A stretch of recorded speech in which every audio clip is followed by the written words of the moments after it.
wa Busia, Mheshimiwa Okiya Omtata.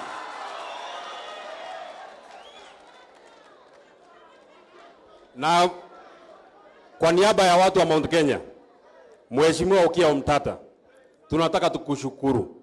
Siku ile tulikuwa na shida ya Rigathi Gachagua, wewe ulisimama na sisi na ulipiga kura ya kukataa Rigathi Gachagua atolewe kwa ofisi. Asante sana kwa niaba ya watu wetu. Asante. Baba Askofu na mapadri na kanisa andalizi, familia ya ndugu wangu Kinyua na ndugu zangu wengine ambao tumekuja hapa kuombeleza, poleni sana. Tumekuja kumuaga ndugu wetu, mzee wetu ambaye ametuaga, na mimi hapa nimekuja na nimefurahi kuona kwamba hapa watu wameshaamua kwamba hakuna Zakayo tena, si ndio?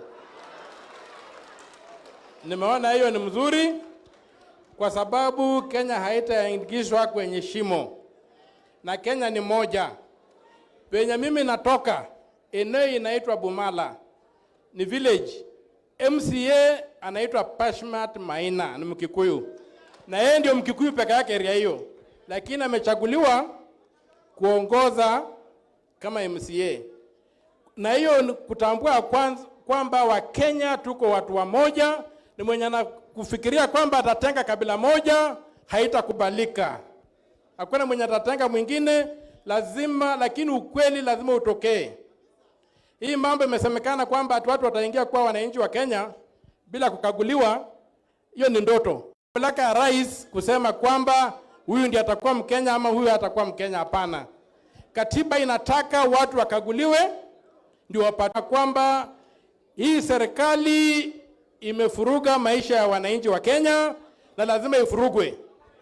Hatutakubali miaka ingine 5 ya Bwana Ruto kwa sababu ajui kuendesha serikali. Ameleta ukabila, ameleta ubinafsi, ameleta maeneo, na akiongea ni kuchanganyisha watu. Juzi anajipiga kifua hata alisoma. Alisomea wapi?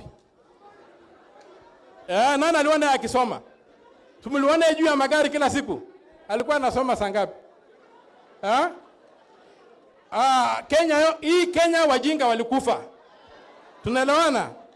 Watu wako hai na kwenda mbele na maendeleo ndio tunataka. Serikali ambayo haithamini haki ya wananchi haina sababu ya kutawala. Pia hii ushuru ambayo imewekwa juu, huu mwaka umepita tumelipa shilingi trilioni 1.7 kulipa deni.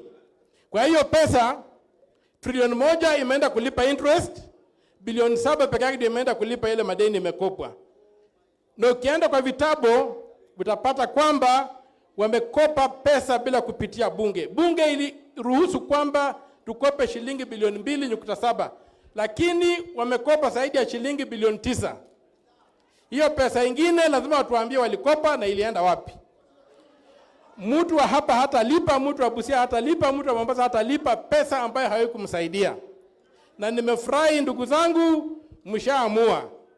Na sisi tutawafuata nyuma, vile mmeamua tutawafuata. Asanteni sana na Mungu atubariki. Asante sana Mheshimiwa Omtata, seneta wetu wa kutoka Busia.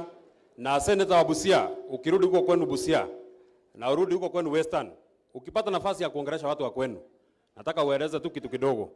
Wakati mnakuta mtu anawaambia Murembe swa, Murivaramu, Musangarire, mkizimalizana hiyo Musangarire mtajua vile sisi tuliambiwa madhani ya washo mambo tumeona. Nataka kwa heshima kubwa sana nikaribishe